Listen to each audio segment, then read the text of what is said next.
tous. Merci d'être là pour cette avant-dernière session plénière d'une journée bien remplie. Je suis Sylvie Kaufmann, je suis journaliste au Monde. Je m'occupe en principe de géopolitique et des conflits entre grandes puissances. C'est pour ça, je pense, que Jean Hervé, dans ses grandes facéties, m'a confié la tâche de modérer cette session sur la redéfinition du contrat social. Mais je l'en remercie parce que ça m'a donné l'occasion de me plonger dans ce sujet éminemment important, y compris dans notre contexte géopolitique très, très agité, parce que finalement, il s'agit de notre identité européenne.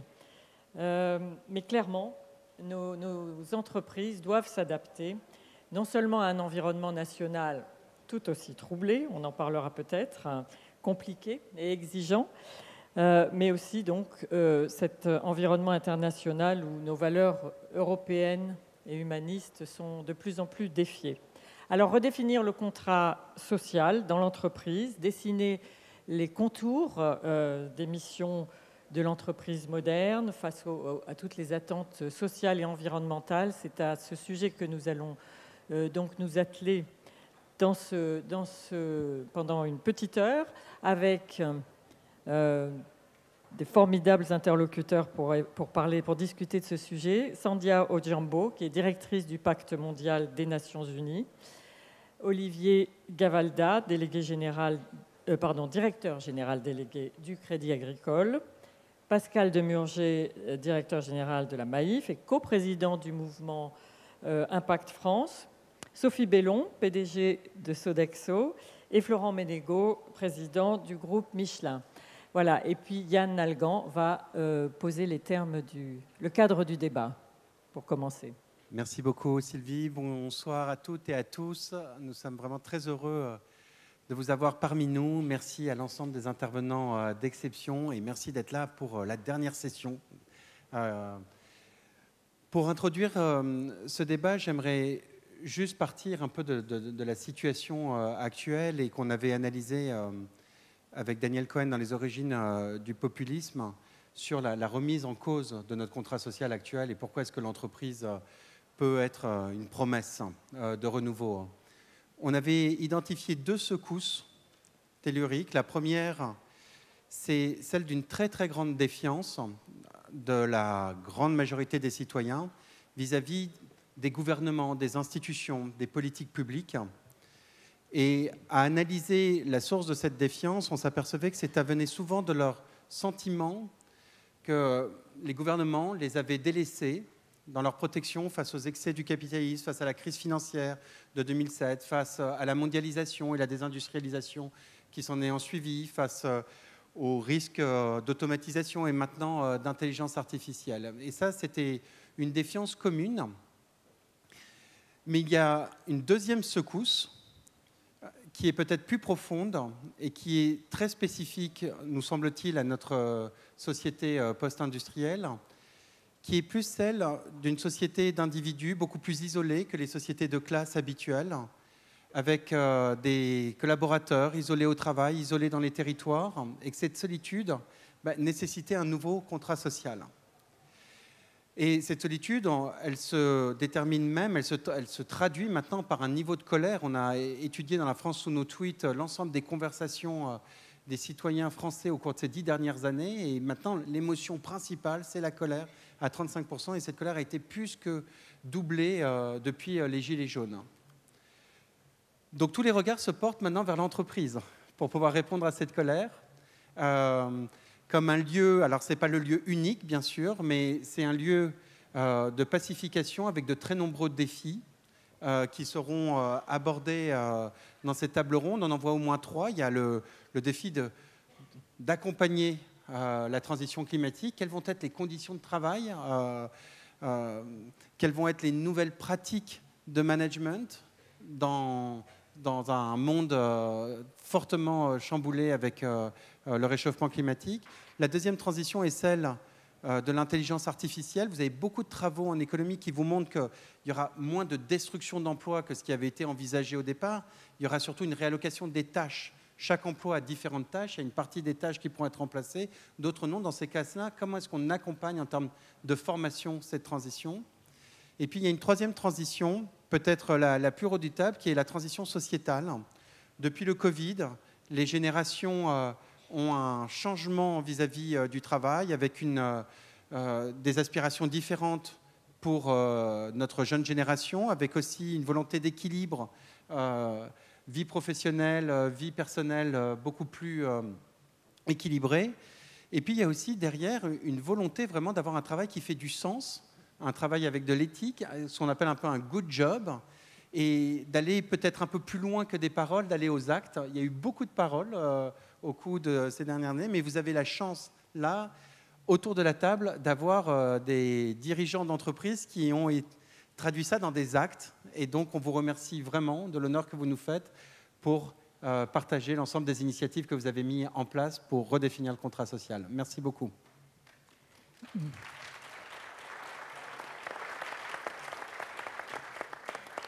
Merci beaucoup, Yann. Alors, Sandhya Odhiambo, je vais commencer par vous pour avoir la vision globale, si je puis dire, de cette problématique. Donc, vous dirigez le Pacte mondial des Nations Unies qui a été créé il y a 24 ans, en 2000, hein, à l'initiative du secrétaire général, pour améliorer l'impact justement du secteur privé sur l'exécution, l'application des objectifs du développement durable. Où est-ce que ça en est? Comment vous voyez cette mission aujourd'hui?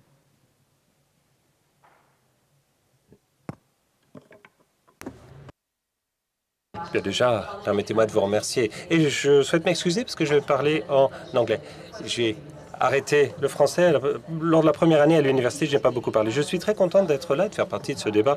Vous venez de parler du Pacte mondial des Nations Unies. Alors, je vais déjà en parler. Je vais vous dire ce que nous faisons et ensuite, je vais vous parler des sujets que nous aborderons. Déjà, ce que nous voyons, c'est que nous avons des membres brillants aujourd'hui et qu'ils sont liés au Pacte mondial. Vous êtes tous des membres, d'autres font leur retour. Et en tout cas, cela montre ce que l'on fait. Ce que l'on fait, c'est qu'on essaie d'unir les entreprises pour s'assurer qu'ils puissent contribuer aux plans de développement nationaux pour des entreprises pérennes et qu'ils fassent partie de l'atteinte des objectifs des ODD. Quelques mots concernant le Pacte mondial, et ensuite je parle des sujets aujourd'hui. Vous verrez qu'en 2000, comme l'a dit la modératrice, nous avons 23 000 sociétés dans le monde. Nous avons 6 chapitres, si je puis dire, dans le monde. En France, il y a le réseau France du Compact mondial. Tout au bout, nous avons le président du Conseil et Niels, qui est en face, est le directeur exécutif. Et nous avons environ 2000 entreprises et nous sommes très actifs et présents en France.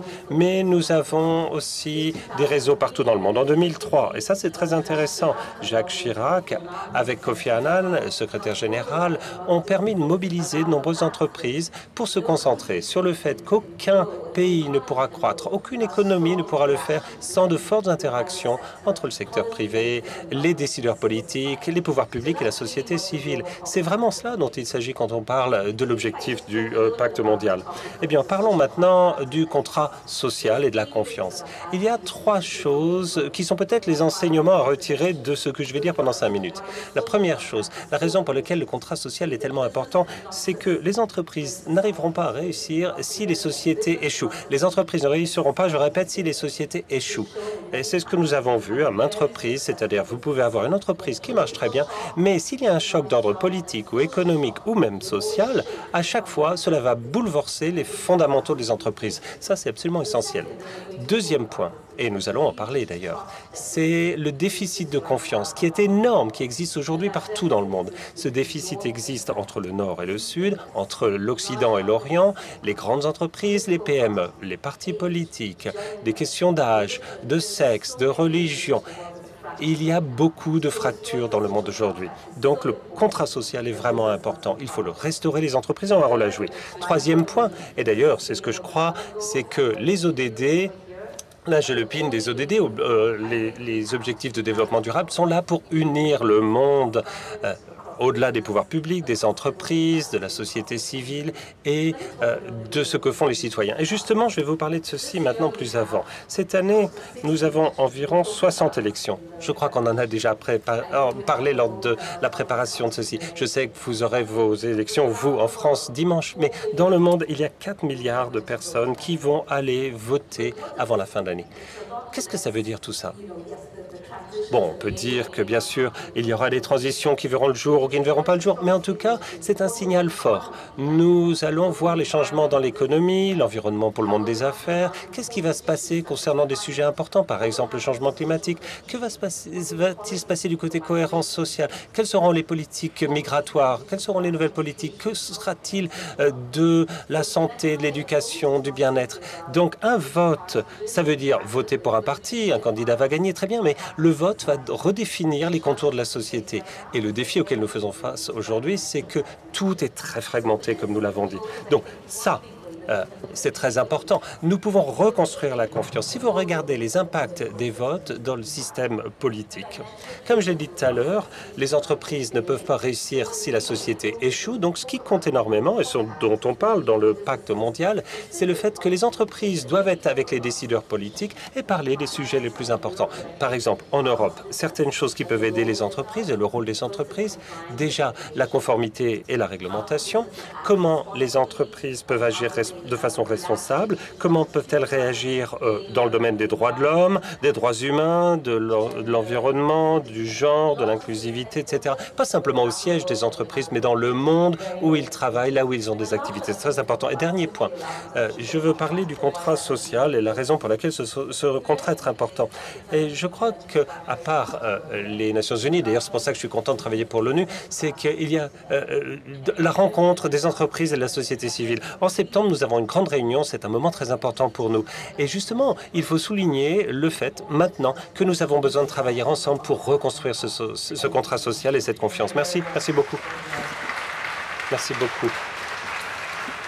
Sandra.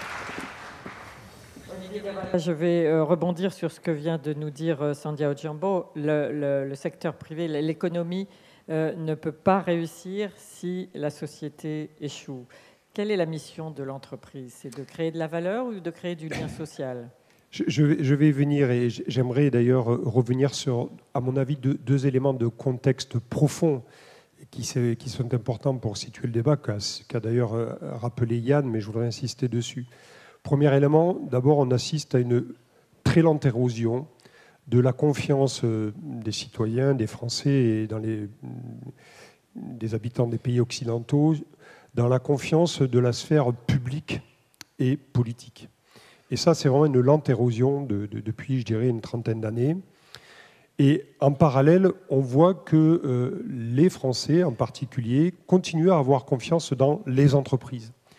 Dernières études montrent environ 60% des Français qui ont confiance dans l'entreprise, dans sa capacité à transformer la société ou en tout cas à améliorer la vie des citoyens. Ça, c'est le premier élément de contexte. Deuxième élément de contexte, ça a été dit aussi, c'est la formidable accélération des transformations et des transitions démographiques, technologiques, environnementales, évidemment, qui met la pression sur l'ensemble des institutions publiques, évidemment, comme je le disais tout à l'heure, mais aussi, évidemment, les entreprises.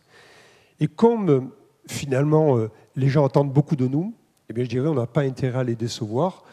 D'abord parce que c'est notre rôle, c'est important, y compris pour nos salariés. Nous avons besoin de la cohésion sociale dans nos entreprises, et donc il faut qu'on s'engage. Et c'est pour ça que finalement, quand on regarde ces deux éléments, je pense que la seule mission d'une entreprise ou finalité qui consisterait à fabriquer uniquement du profit est derrière nous, et que nous devons absolument nous engager dans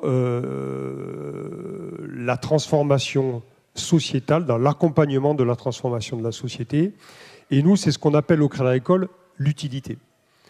Il faut qu'on soit utile, bien sûr, pour nos clients, pour fabriquer des offres, des services qui leur vont bien, mais aussi et surtout être utile à la société et bien sûr, tout en continuant à faire du profit. Et c'est ce qu'on fait, c'est pour ça qu'on a décidé au Crédit Agricole, il y a quelques années, de se doter d'une raison d'être qui est d'agir tous les jours pour les clients et pour la société. Et donc, nous avons décidé d'engager dans notre projet, c'est un peu un jargon interne, j'en suis désolé, mais je vais imager ça très concrètement, d'intégrer dans notre projet client et dans notre projet humain, en gros pour nos collaborateurs, une dimension sociétale. On ne l'a pas mis à côté, comme une verrue, ce n'est pas uniquement une politique RSE. Nous voulons, dans notre projet client et dans notre projet sociétal, intégrer, dans notre projet humain, intégrer cette dimension sociétale. Je vais être très concret en prenant 2 exemples précis. Par exemple, un des sujets importants est l'inclusion sociale. On le voit bien dans les débats politiques du moment, de pouvoir d'achat, etc. On a décidé au Crédit Agricole d'intégrer cette dimension du pouvoir d'achat dans toutes nos offres, bancaires, d'assurance, etc., avec ce qu'on appelle la gamme éco, là aussi dans notre jargon interne, pour offrir à tous les clients des solutions qui leur permettent d'être un client satisfait. Des assurances à bas coût, des comptes bancaires quasi gratuits pour les intégrer et leur faciliter la vie. De la même façon, nous sommes évidemment très engagés dans la transition environnementale. Là aussi, je voudrais donner 2 exemples. Celui qui est bien connu du Crédit Agricole et des banques françaises, d'ailleurs, dans leur ensemble, qui ont décidé d'adhérer à la Net Zero Alliance et d'arrêter tout financement de nouvelles explorations de gaz ou de pétrole. Donc ça, c'est un engagement fort parce qu'on est quasiment les seules banques au monde à avoir décidé d'arrêter le financement de ces explorations et de complètement se transformer pour financer beaucoup plus la transition énergétique. Aujourd'hui, le Crédit Agricole finance beaucoup plus d'énergie verte que d'énergie marron, enfin plus de vert que de marron, et nous en sommes fiers. Et on pense que d'ici 2030, on aura complètement arrêté le financement du marron. Mais on a décidé d'aller un peu plus loin, si j'ai encore 1 minute, je n'ai pas trop regardé le timer. Au-delà de ce financement du pétrole ou du gaz, nous avons décidé de créer un nouveau métier qui s'appelle Crédit Agricole Transition Énergie et qui a vocation à massifier l'équipement de tous les Français et aussi de tous les Italiens, de tous les Polonais demain, pour leur permettre et leur faciliter l'accès à la production d'énergie verte très locale, donc des particuliers, mais aussi des petits professionnels qui n'ont pas forcément les moyens, et je ne parle pas uniquement de financer, je parle de produire avec eux de l'électricité verte, parce que la science nous dit que si tous les Français, les petits acteurs ne sont pas eux-mêmes producteurs, alors on ne réussira pas à être net zéro en 2050. Ces 2 exemples, évidemment, il y en a plein, mais juste je voudrais insister sur cette volonté d'intégrer le sociétal, la transformation de la société dans l'ensemble de la banque, et ce n'est pas facile. Merci. Merci. Pascal Demurger, on a déjà beaucoup parlé du facteur confiance ou manque de confiance. Comment est-ce que vous l'intégrez dans votre société, dans la Maïf? C'est un élément, je pense, très important pour vous aussi. Avant de vous répondre, Sylvie, peut-être juste un petit détour par la question de l'engagement de l'entreprise. Moi, j'ai toujours, ça fait très longtemps que je suis convaincu que l'entreprise a un rôle sociétal absolument majeur. J'ai même écrit, il y a 5 ans, un livre qui parlait même de l'entreprise politique au sens où l'entreprise a un impact sur la société et doit assumer ce rôle, que ce soit en termes de transition environnementale, que ce soit sur le social, sur les sujets de diversité, d'inclusion, etc. Ce que nous dit la situation actuelle, et je vais venir à la confiance, si je rebondis sur les 3 termes que j'ai retenus de ton introduction, Yann. Défiance, isolement, colère. Défiance et isolement, on voit bien que ce sont les 2 causes. La colère, c'est la conséquence. Si les 2 causes, c'est défiance et isolement, d'une certaine manière, ça nous renvoie, nous, dirigeants, que ce soit d'ailleurs les dirigeants politiques ou les dirigeants d'entreprise, à nos responsabilités. Si on est arrivé à cette colère, si on est arrivé à ce niveau de ressentiment, parce qu'il y a un véritable ressentiment aujourd'hui dans la société française, c'est bien que quelque part, nous autres dirigeants, nous avons failli. Parce que depuis 40 ans, nous dirigeons d'une manière générale, et je ne nous inclus pas sur cette table ronde, qui a une caractéristique, c'est d'avoir 4 entreprises particulièrement engagées, mais d'une manière générale, nous avons dirigé les entreprises en considération tout simplement de résultats financiers de court terme, en oubliant trop souvent la place des salariés, le rôle des salariés, la considération que l'on devait avoir à leur égard, l'attention tout simplement, l'attention sincère que l'on devait leur porter, la confiance que l'on devait leur accorder, le sentiment de défiance à l'égard des élites, à l'égard de Paris. Il est nourri par quoi? Il est nourri aussi et d'abord parce qu'on n'a pas suffisamment accordé de confiance. On n'a pas suffisamment associé les collaborateurs à la gouvernance des entreprises. On n'a pas suffisamment délégué des responsabilités, donné des marges de manœuvre dans l'exécution quotidienne du travail. Le mal-être au travail contribue tout simplement au mal-être social. Et je pense que ça, il faut vraiment qu'on l'intègre. Il faut qu'il y ait une introspection de l'ensemble des dirigeants d'entreprise qui sont aujourd'hui à Aix ou qui ne le sont pas. Mais en tout cas, ça me semble essentiel, à ce moment où on est quand même quelque part au bord du chaos, de considérer la responsabilité de chacun et de prendre ses responsabilités. Alors ça veut dire quoi? Ça veut dire que demain, et demain matin, il va falloir diriger autrement. On ne peut plus continuer à diriger, que ce soit le pays ou à diriger les entreprises, comme nous l'avons fait trop souvent jusqu'à présent. Ça veut dire, oui, je le disais, plus de considération dans la manière dont on interagit tout simplement avec chacun de nos milliers ou dizaines de milliers de collaborateurs. Ça veut dire plus de confiance, ça veut dire plus d'attention, ça veut dire plus de partage. Bien sûr, de partage de la valeur. Quand on regarde l'écart qui s'est creusé de manière considérable, ne serait-ce que durant les 10 dernières années, entre les revenus du capital et les revenus du travail, on se dit qu'il y a un problème et que de toute façon, ça n'est pas tenable. Mais le partage, ce n'est pas seulement le partage de la valeur, c'est aussi le partage du pouvoir. C'est quelle est la place des salariés dans la gouvernance des entreprises. Un strapontin dans un conseil d'administration, au mieux. Quelle est l'écoute que l'on a à l'égard de gens qui, par hypothèse, sont sur le terrain, connaissent les sujets concrets qui se posent à l'entreprise, les problèmes qui se posent à l'entreprise, et sont évidemment capables d'apporter des propositions extrêmement pertinentes et efficaces. C'est la question de la démocratie en entreprise. Le terme de démocratie est généralement jamais employé en entreprise. L'entreprise n'est pas un lieu démocratique. Et de fait, il doit y avoir une responsabilité du dirigeant et il faut l'assumer. Mais ça n'empêche évidemment pas de travailler de manière beaucoup plus coopérative, d'interroger le corps social, de faire des conventions citoyennes, au fond, au sein même de l'entreprise, pour associer le corps social. Et puis, c'est évidemment la considération du long terme. La transition ne se fera pas sans long terme. La confiance ne sera pas restaurée si on n'a pas une vision de long terme et pas simplement les yeux rivés sur les résultats trimestriels. Il n'y aura en tout cas, de la même manière qu'il n'y aura pas de business dans le chaos, il n'y aura pas de transition sans concorde dans la société. Merci.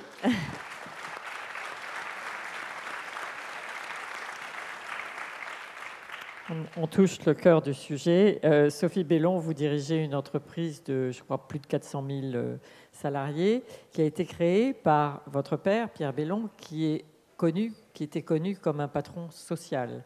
Donc, quand on vous dit aujourd'hui « nous avons failli », nous patrons, qu'est-ce que vous répondez ? Alors déjà, effectivement, l'aventure Sodexo, elle a démarré il y a pratiquement bientôt 60 ans, pas très loin d'ici, à Marseille. Donc voilà, donc je suis spécialement heureuse de venir parler de Sodexo à cet événement.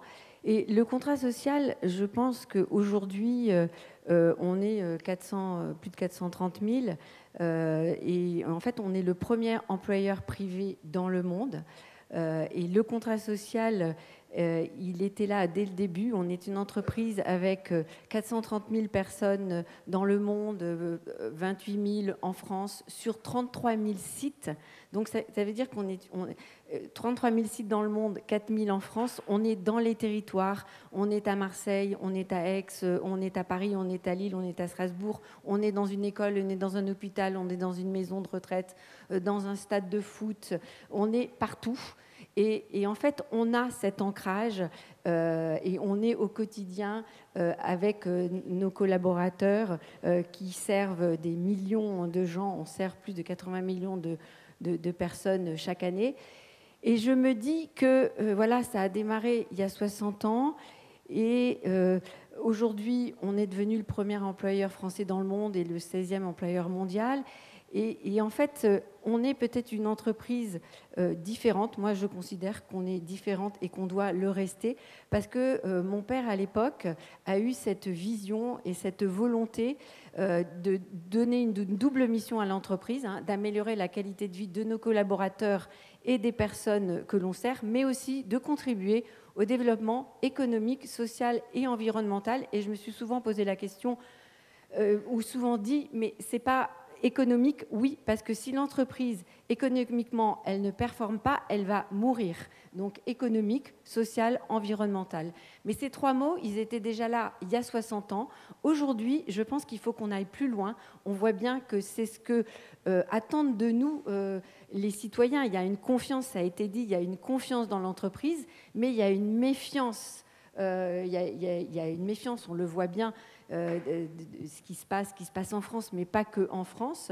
Donc aujourd'hui, en tant qu'entrepreneur, que dirigeant d'entreprise, on doit aller plus loin.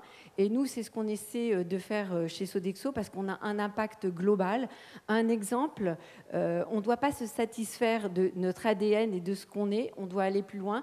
Un exemple récent, on a décidé l'année dernière d'offrir un programme Vita, donc pour chacun de nos collaborateurs avec une assurance vie, avec une couverture, un congé maternité, un congé aidant, avec une ligne où chaque collaborateur, s'il a un problème, peut être aidé. C'est vrai que ça ne va peut-être pas changer grand-chose en France, mais je peux vous dire que dans certains pays, en Inde, aux États-Unis, le congé maternité aux États-Unis, ça n'existe pratiquement pas.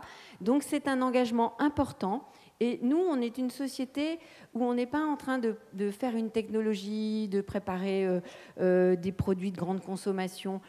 On a des dizaines de milliers de personnes au service de millions de consommateurs tous les jours. Et notre masse salariale, on est une entreprise de un peu plus de 22 milliards, notre masse salariale, elle représente 40% de notre chiffre d'affaires, donc environ 9 milliards. Donc quand on s'engage à faire certaines choses de manière identique dans tous les pays où on opère et pour toutes les catégories de nos collaborateurs, c'est un engagement très fort.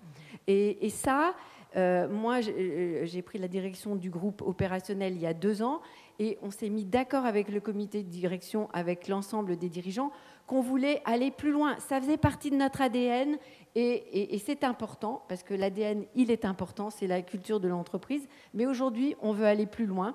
Et après, le dernier point, je ne sais pas, je n'ai pas trop regardé si je suis dans les temps ou pas, mais le dernier point que je voudrais aussi mentionner, c'est que quand on est une entreprise mondiale, mais très locale, hein, parce qu'en Inde, on est indien, aux États-Unis, on est américain, en Italie, on est italien, en France, on est français, on doit donner une direction aux équipes, mais on doit faire les choses différemment.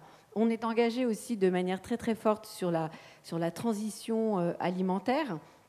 Mais par exemple, en Inde, où vous avez 90% de la population qui mange végétarien, de se dire on va avoir des menus décarbonés, c'est pas trop le sujet. Par contre, en termes d'énergie, Et puis encore beaucoup sur le charbon. Donc là, on peut aider à faire changer les choses. Et au Brésil, par exemple, où c'est le contraire, vous mangez beaucoup de viande, là, on peut avoir un impact pour faire changer les choses. Mais par contre, ils utilisent beaucoup d'hydroélectricité. Et donc, sur ce sujet-là, ils sont plutôt bien positionnés et on peut les aider. Donc voilà. En fait, ce que je veux dire aussi, c'est que dans un groupe comme le nôtre, il faut aussi utiliser les innovations d'un pays ou d'une région et ce qu'on a appris avec certaines équipes et avec certains de nos clients pour le mettre au service d'un autre pays, d'une autre équipe, d'un autre client. Et ça, c'est quelque chose de formidable. Et d'abord, on est tous quand même en France très mobilisés sur les Jeux des Olympiques et malgré ce qui se passe en politique, voilà, ça va être un magnifique événement. Et nous, chez Sodexo, on a gagné ce contrat parce qu'on avait l'offre la plus verte, parce que on va 30% des recettes pour les athlètes et 60% pour les spectateurs vont être végétariennes, que pour la première fois, les athlètes vont manger à la Cité du Cinéma, qui n'est pas une tente comme celle-là où ça aurait été sympathique, c'est un vrai bâtiment. Et voilà, donc on a pris des engagements. Et un dernier exemple, c'est fini. Oui, bon, alors je donnerai des exemples après. On va en reparler, okay. Mais il faut. J'arrête. Merci beaucoup. Non.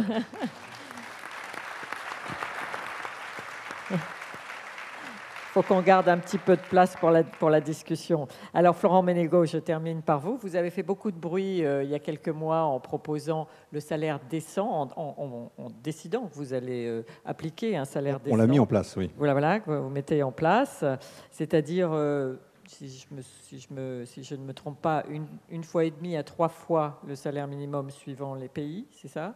Et alors, vous allez nous le dire, nous le détailler, mais surtout... Vous avez pris cette mesure parce que vous avez pris conscience d'un problème. Est-ce que on vient de nous dire que 60% des gens ont confiance dans l'entreprise. Donc, est-ce que vous pensez que l'entreprise finalement est la solution pour réduire cette défiance générale qui mine la société dont on vient de parler? Oui. Alors en fait. Je voudrais rappeler finalement à quoi sert une entreprise. Une entreprise, c'est d'abord une organisation humaine, volontaire, une association humaine, volontaire, qui fabrique des solutions. Alors que ce soit des produits, des services, mais qui fabrique des solutions. Ce qu'on oublie toujours, c'est que c'est volontaire. Il n'y a pas de... Si les gens ne veulent pas travailler, l'entreprise, elle disparaît. Donc l'entreprise, c'est d'abord une collectivité humaine, dont il faut prendre soin, parce que cette collectivité humaine, elle est centrée autour de la fabrication d'un bien commun, qui soit produit, service, d'un développement futur, pour permettre à d'autres de rejoindre cette forme d'association humaine, qui est très efficace. La société, elle a d'autres formes humaines qui servent à faire d'autres choses. Mais l'entreprise, c'est la forme sociale, volontaire, la plus efficace pour fabriquer les solutions de demain, fabriquer des produits et des services. La deuxième chose, c'est qu'au fond, donc, l'entreprise, pourquoi cette forme humaine, elle fonctionne depuis très longtemps, c'est parce qu'en fait, chacun y trouve son compte. Les individus dans l'entreprise, finalement, comprennent bien qu'en fabriquant des biens et des solutions, si on les laisse exercer leur talent, ils vont se développer. Et donc, ils y retrouvent leur compte. Et puis, bien sûr, du coup, répercute la question de la répartition de la valeur financière créée, parce qu'il y a une valeur à un moment qui est créée. Donc, il est normal que les personnes qui fabriquent cette valeur retrouvent une forme de répartition de cette valeur. Donc, si on revient sur ces phénomènes de base, c'est d'abord une plateforme de développement, une entreprise. Et encore une fois, tous les gens sont volontaires. Donc, pourquoi ils restent volontaires? Pourquoi ils restent motivés? Pourquoi ils restent engagés? Parce que derrière, ils travaillent pour quelque chose qui les dépasse, quelque chose qui va permettre de les emmener eux-mêmes dans leur développement plus loin. Et donc, il faut aussi toujours se rappeler que derrière, ça s'entretient. Si vous réduisez les personnes à un stade mécanique, si vous dites que ce sont des super machines, en fait, on n'a rien compris. L'entreprise fonctionne très mal. Et d'ailleurs, le taylorisme avait abouti dans une caricature à cette fonction de traduire l'homme, qui a des capacités très développées, à une super machine. Et on a ce risque-là avec des technologies plus modernes. Et on voit bien que la réponse humaine à cette technologie plus moderne peut être que, mais non, mais nous, ça ne nous intéresse pas, un monde de machines. Nous, on veut être un monde d'humains. Et parce que sinon, l'humanité, ça n'a aucun sens. Donc, derrière, il faut travailler ces questions-là. La deuxième chose, c'est que l'entreprise, elle innove en permanence. Sinon, elle est morte. C'est qu'une question de temps. Donc, il faut innover en permanence parce que ces marchés bougent, ces circonstances autour d'elle bougent, le monde se transforme en permanence. Donc, l'entreprise, elle doit innover. Et c'est le meilleur endroit pour innover. Donc, ça, c'est la deuxième dimension. La troisième, c'est que ce n'est pas un objet politique, une entreprise, mais ça fait de la politique. Mais ça n'est pas un endroit où on n'est pas partisan à l'intérieur de l'entreprise. On accueille toutes les diversités, on accueille toutes les personnes, et plus l'entreprise est diverse, plus elle est riche, plus elle va permettre d'innover et d'imaginer des choses, et on est plus intelligent ensemble que la somme des intelligences individuelles. Et donc l'intelligence collective, c'est le nœud du sujet. Et pour que l'intelligence collective puisse fonctionner, il faut de la confiance. Et vous ne pouvez pas bâtir de la confiance si vous avez de la misère sociale dans l'entreprise. Quel contrat de confiance vous pouvez établir si la base n'est pas là? Et donc, je reçois souvent la question autour du salaire décent en disant, mais et combien ça vous a coûté? Quel était le budget? Et en fait, ça n'a jamais été à l'ordre du jour. Nous n'avons pas calculé combien ça nous coûterait. Nous avons dit, au fond, si la performance de l'entreprise de Michelin est bâtie sur des salaires qui ne permettent pas à une famille de pouvoir envisager le logement, le transport, des choses de base, la nourriture ou un peu d'épargne de précaution, au fond, notre business model, il n'a pas d'intérêt. Donc il faut faire ça. Alors heureusement, Michelin a un contrat social depuis plus de 135 ans, et donc c'est pas nouveau. Mais on s'est posé la question au moment du Covid en se disant, mais concrètement, est-ce qu'on est fidèle à notre raison d'être? Est-ce que notre communauté humaine, sur la base, nos bases sont solides? Et on s'est rendu compte qu'il y avait quelques milliers de salariés quand même dans le monde qui n'étaient pas payés dans ces conditions-là. Donc nous avons fait ce chemin-là, et en se disant, quel que soit le prix, il vaut mieux qu'on renonce à faire du business plutôt que d'établir notre business sur une base qui n'est pas solide. Parce que le fondement du succès de Michelin, c'est la cohésion sociale des personnes chez Michelin. Les personnes chez Michelin, elles sont hyper engagées. Elles développent ensemble un bien commun. On a un rêve d'entreprise qui a été co-construit. Tous les salariés ont participé à ça. Chaque année, on interroge les 135 000 salariés du groupe pour savoir comment ils vont. Nous démarrons tous nos meetings par une question très simple au comité exécutif où on se dit « Comment ça va ?» Parce que ça démarre là. La relation humaine, ça démarre par des choses très simples. Et on a oublié ça dans nos sociétés parce que la technologie, contrairement, elle nous permet de communiquer beaucoup plus vite, mais on a oublié que le rapport humain, ce n'est pas qu'un rapport à la technologie. Mais alors, quand vous demandez à vos salariés comment allez-vous, qu'est-ce qu'ils vous répondent? Parce qu'on a l'impression quand même en France, ils vont très mal. Eh bien, ils vont de mieux en mieux, année après année, malgré toutes les difficultés. Confirme. Et en fait, on a un taux d'engagement très, très élevé. Il devrait être meilleur. On a encore du management toxique, on a encore des gens qui ont peur, on a encore des gens qui n'arrivent pas à exprimer les choses. Donc, on a encore plein de choses qui dysfonctionnent. Mais globalement, structurellement, ça progresse et on passe dans des crises épouvantables. On est en crise permanente, mais au fond, comme on revient à l'essentiel en disant est-ce que notre communauté humaine, elle va bien ensemble, derrière, on arrive à passer les crises, quoi. Bon, alors, je vais revenir avant de...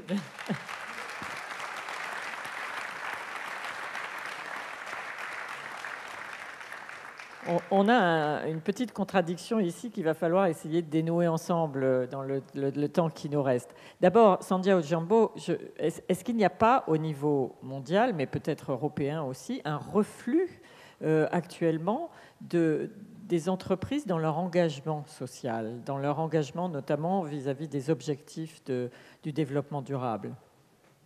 Est-ce qu'il n'y a pas une tendance négative?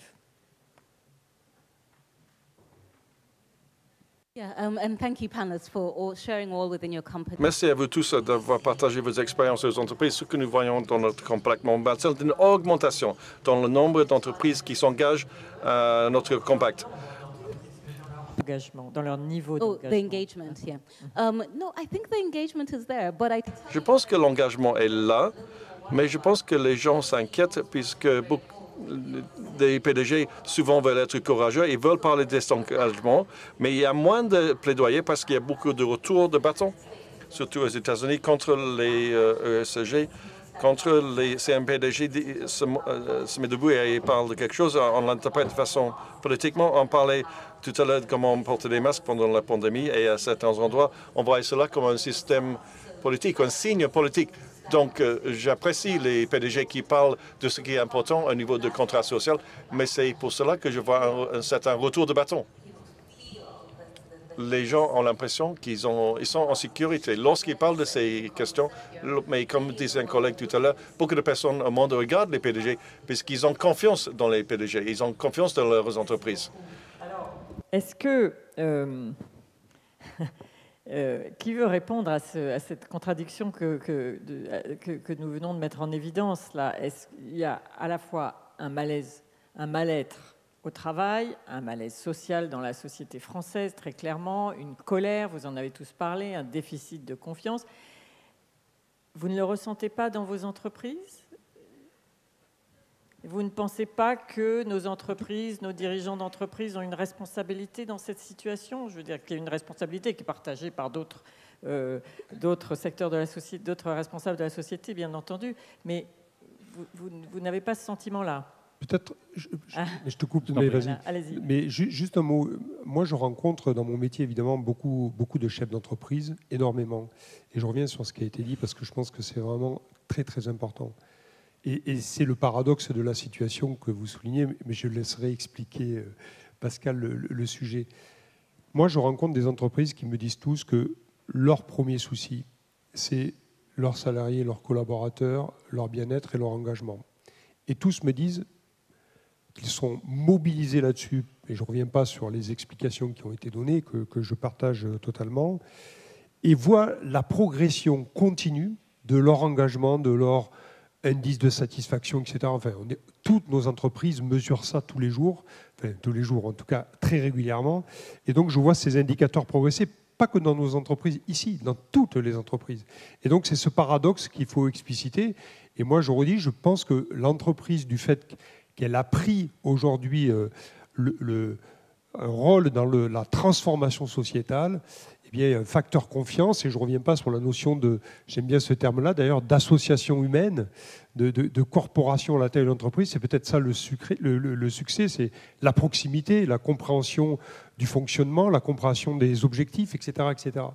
Donc en tout cas, moi je constate ce paradoxe qui est effectivement un vrai paradoxe. Pascal ? Moi, ça ne nous arrive pas souvent, mais je crois que je ne suis pas aussi optimiste que toi sur le bien-être des salariés dans leurs entreprises. Je l'ai dit tout à l'heure, hein, je crois profondément que le mal-être au travail contribue au mal-être social. Et je crois profondément qu'il y a encore dans ce pays énormément d'entreprises dans lesquelles, en réalité, il y a un véritable mal-être. Alors après, la tension, la difficulté quand on est dirigeant d'entreprise et quand on est dirigeant d'entreprise avec un sens un peu aigu des responsabilités que l'on porte, hein, comme Sophie, comme Florent, comme toi, Olivier, l'avait exprimé. Évidemment, la tension, c'est comment on arrive à réconcilier l'indispensable, tu l'as dit, Sophie, performance économique de l'entreprise, parce que c'est une question de survie, de pérennité, dans un monde où la concurrence est farouche, avec à la fois le souci de l'épanouissement des collaborateurs, le souci de la satisfaction des clients tout en restant dans une forme de sobriété commerciale, en n'étant pas dans un marketing agressif, et puis évidemment le souci de l'impact de l'entreprise sur la société en général. Pour ce qui nous concerne à la Maïf, ça fait bien longtemps maintenant, nous avons mis en place ce que l'on appelle, pardon, c'est un peu techno, le quadriptyque. C'est quoi le quadriptyque ? C'est se dire tout simplement quand on a une décision à prendre, un projet à valider, une activité à suivre, à piloter. On le fait à travers 4 familles d'objectifs. Évidemment, la performance, qu'elle soit commerciale, qu'elle soit économique, peu importe, la performance pour l'entreprise. Mais on le fait aussi à travers la question de savoir si ce que l'on envisage de mettre en place là, est-ce que ça améliore ou pas l'épanouissement des collaborateurs? Est-ce que ça améliore la satisfaction des sociétaires? Est-ce que ça contribue à la transition, qu'elle soit environnementale, qu'elle soit sociale, qu'elle soit sociétale? Et quand on prend systématiquement ces 4 prismes, quand c'est complètement intégré dans la culture de l'entreprise, en réalité, ce que l'on fait, c'est que l'on choisit des projets, des orientations, on prend des décisions qui, sur le long terme, alimentent la performance de l'entreprise, parce que chacun des 3 éléments de ce quadriptyque alimente le dernier, in fine, de la performance. Ok, merci beaucoup. Alors, j'ai une dernière question avant qu'on passe à la salle. Pour vous deux qui dirigez des groupes mondiaux, comment est-ce que vous pouvez concilier, comment est-ce que vous allez arriver à concilier cette mission que vous essayez d'accomplir, d'accompagnement social, enfin cette mission sociale de l'entreprise, face à des concurrents mondiaux, soit chinois qui n'ont aucun souci qui n'ont pas vraiment ce genre de préoccupation pour leurs travailleurs, soit américains dont l'objectif principal est quand même la maximisation du profit. Est-ce que c'est possible finalement? Est-ce que vous y arrivez? Alors, en fait, et rapidement, s'il vous plaît. Oui.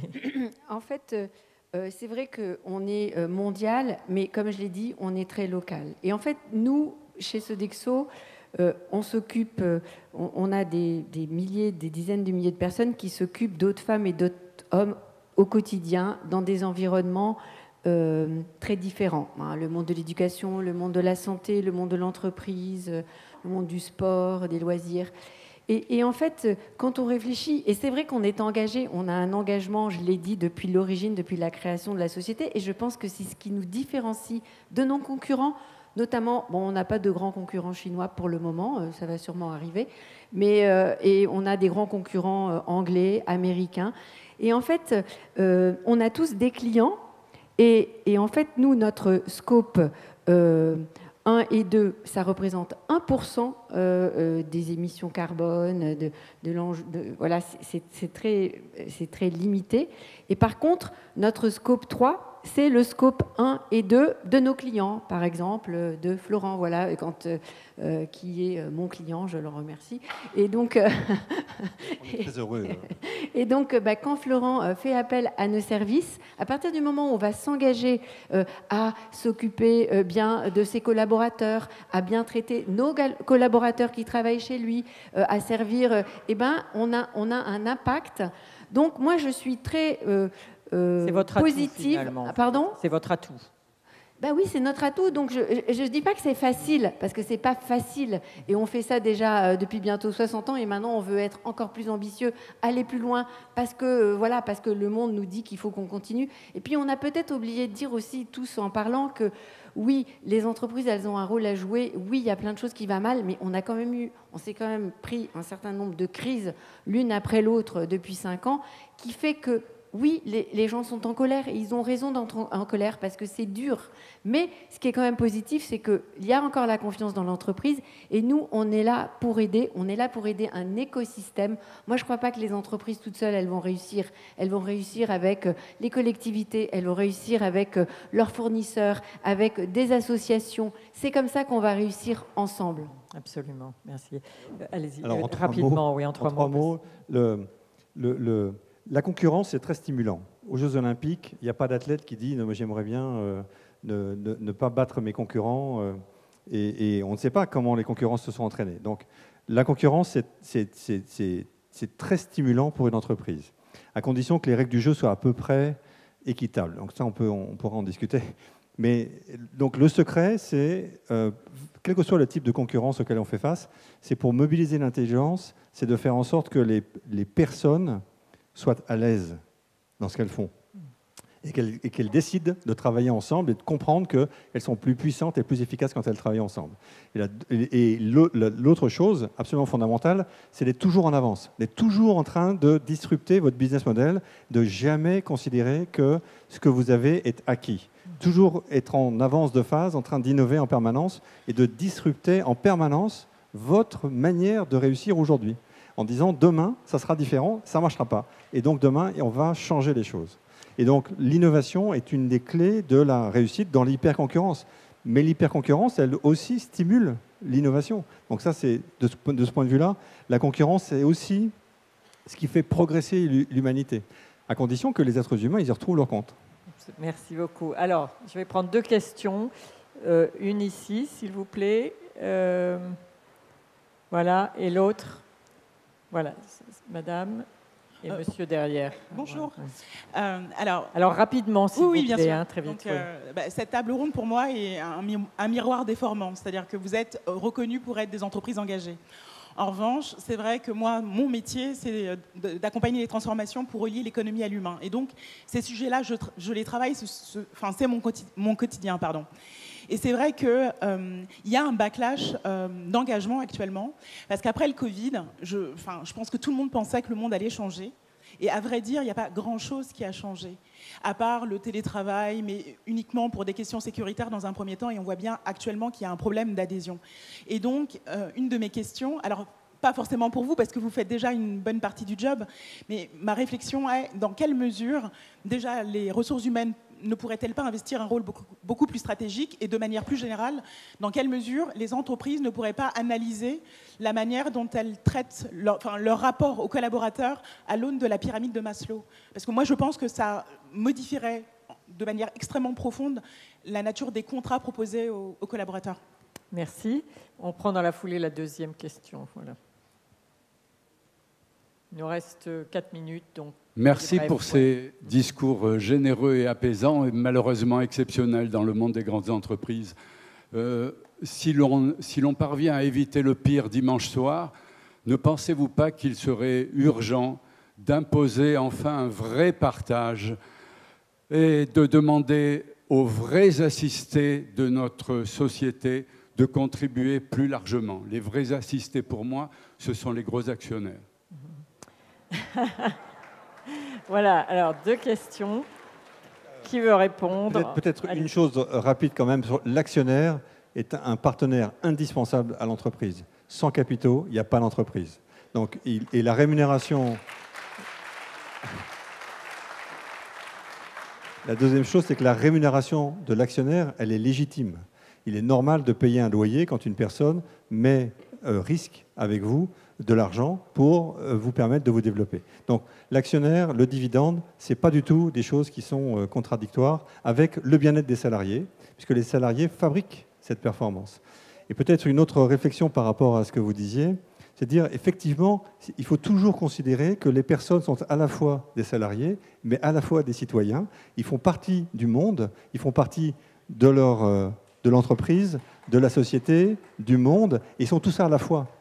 Et donc on ne peut pas opposer le climat avec le bien-être des individus, c'est pas opposé. Ce qui est en jeu, c'est l'humanité. Donc derrière, dans le travail de l'entreprise, il faut travailler sur la répartition de la valeur dans ces 3 dimensions, toujours en même temps. Mais nier excusez-moi, j'ai peut-être mal interprété votre question sur l'actionnariat, mais l'actionnaire, il est indispensable à l'entreprise. C'est un des partenaires clés de l'entreprise. Donc il faut le rémunérer. Par contre, derrière, il faut trouver comment on fait l'investissement, comment on rémunère les gens correctement, comment on diminue l'impact de tout ça sur la société, et comment on fait en sorte que l'actionnaire soit rémunéré. Si vous n'avez pas d'actionnaire, vous n'avez plus d'entreprise non plus. Hein. Si vous n'avez pas de salarié, vous n'avez pas d'entreprise. Si vous n'avez pas d'actionnaire, vous n'avez pas d'entreprise. Peut-être... Voilà. En une minute. Je voudrais peut-être rapidement revenir sur le constat que, madame, vous posiez. Hein, une brochette de dirigeants, effectivement, plutôt responsables, plutôt engagés, pas forcément représentatifs de l'ensemble des entreprises françaises, et on est bien d'accord. Alors que faut-il pour que les choses changent? Moi, je pense qu'il faut 2 choses.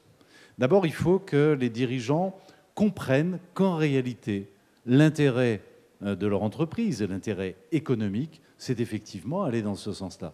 Moi, je ne connais pas de salarié engagé qui ne soit pas un salarié épanoui. Je ne connais pas de marque qui soit aimée des consommateurs, qui ne soit pas une marque suffisamment engagée. En tout cas, demain, ce sera de plus en plus compliqué pour elle. Mais ça ne va pas suffire. Et il y a un moment où en appeler à la conviction individuelle des dirigeants, en appeler à leur sens des responsabilités, en appeler tout simplement à leurs scrupules, ne suffira pas. Il faut aussi un cadre réglementaire qui favorise les transitions, qui favorise l'engagement des entreprises. On oppose par exemple, vous opposiez monsieur avec raison sans doute, une certaine parfois gourmandise de certains actionnaires et de gourmandise à court terme, par exemple pour réorienter la gouvernance des entreprises vers une vision de long terme, il y a des choses à faire. Peut-être que les droits de vote aux assemblées générales doivent être proportionnés à la durée de détention des actions. Il y a sans doute des choses à faire dans l'organisation de la gouvernance des entreprises. On n'a pas le temps de rentrer là-dedans. Mais il faudra aussi accompagner de manière réglementaire ces évolutions parce que la seule bonne volonté ne suffira pas. Merci. Bon, on n'a pas tout réglé, mais on a lancé quelques pistes, je crois, Yann. C'est ça, voilà. Donc, merci beaucoup à tous nos panélistes que nous pouvons applaudir chaudement. Et bon courage à vous tous. Merci.